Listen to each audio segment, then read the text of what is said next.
Kodinga namubonye ngwino ako gati nakiki mukecuru nje nkoresha imiti ya kinyarwanda ibintu bijanye n'amarozi barakuroze mfite n'umwana barozi baraguhemukiye nje nagushira ku musozi izuba riri kuva umuntu yaguhemukiye ukamwita umuganga umuntu yaramukecuru umuntu ku musozi mutoraguza amashusho yose iri kubireba cyamaye nka data ngo subirayo uzumbye ko telefone yawe yibonye ibi yari haza uyu ni umuganga n'ukuri asubiraho bamwibiye cyamaye nka data telefone yazambwira kayibonye anyishura amajije kubona telefone ye kera iwanyu mwaraterekeraga mwamufitanya bintu iyo nyabingi rero niyo umuntu guhaye inomero ntabari kubesa nategereza sibyo byabayeho ntibyabayeho mwari mufitanya bintu yego iwanyu naho ndi nasanze bayifite ariko ntibayikurikirana ndakubesheye oya iwanyu kera mwagiraga nyabinki ibyo bintu nibyo biza bikagufata bikakugirira nabi icyemezo ni ukubisenya ntabyo tububatse umuntu umugabo wanjye yarapfuye ariko mwari mubitunze nayo ntambara guhora mu rugo bari ngo baje kubitaba no mu rugo yego ngiye guhereza umuti bivemo kandi hinduka umuntu muzima nk'abandi urakoze cyane kera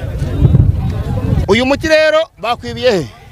banyibi hano muri isoko ugiye gufata uwo muti ushire mu kote aho bakuye amafaranga yego nurangiza ujyeho bakwibiye bitarenze iminota 30 urambwira ko telefone yawe uyibonye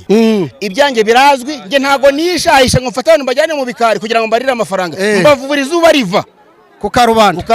ni 51 n'ijana nzanira gusa iyo amaje kubona umugabo barakwibye ibintu byawe biragaruka reka nanone nongere mbahe ikaze kandi mbashimire inshuti zacu zakadasohoka umunsi ku munsi tubifurize amagara mazima ibyo mukora byose Imana ibihe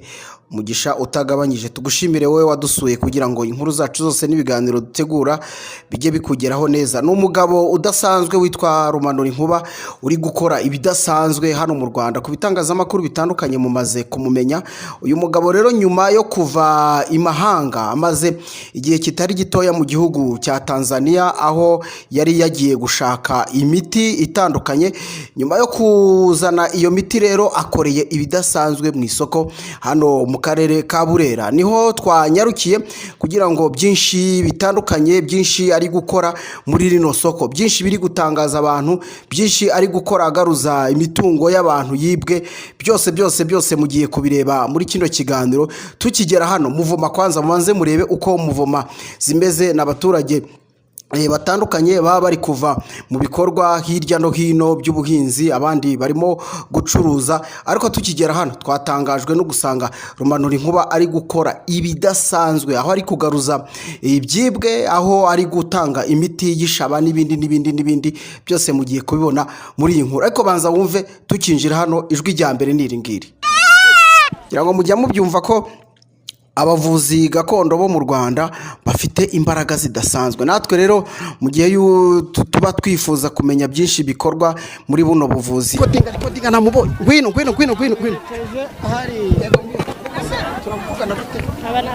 umuyobozi w'isoko taje tuvugana murakize we tuganye umugabo uje mu hano ndahita nkuvugisha kamera niko inzira hano kwifunze se bimeze bite mu nzira mutanga umwanya abantu batambuka